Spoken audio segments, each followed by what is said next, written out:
Hans Holbein the Younger is going to be known as a portraitist. And he worked in the northern tradition of close realism, trying to depict what a person really looks like rather than the idealized view of them that we tend to see in Italy. Yet, he incorporated Italian compositional ideas of monumental form and sculpturesque figures. So he's mixing the two ideas.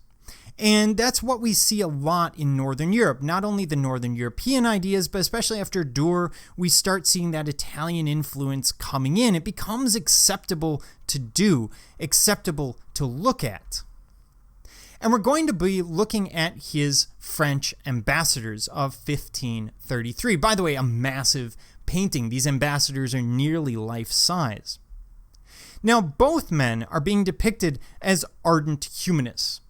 We know from the objects in the center that they are humanists. These represent the liberal arts, things like, let's bring up my pen, things like music, literature, astronomy, the sciences, geometry, etc.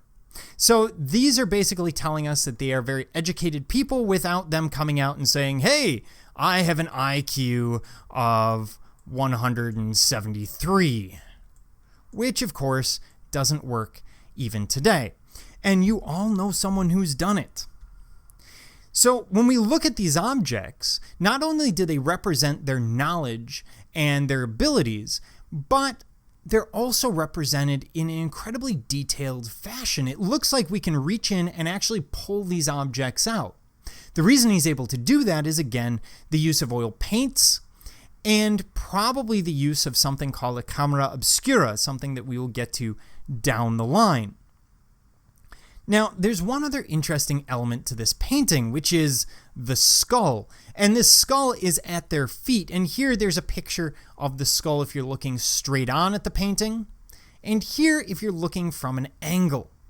Now, the skull serves a couple of different purposes. First of all, the skull acts as a memento mori. Despite all of their education, all of their knowledge, these people will die.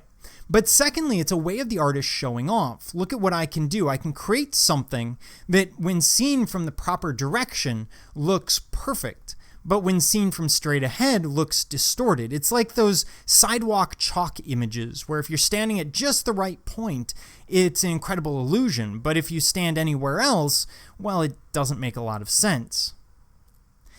And this image overall may allude to the growing tension between secular and religious authorities. After all, the concept of a memento mori is at its heart religious.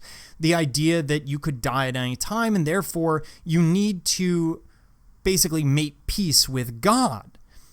The image is also known for its sheer detail and bold color.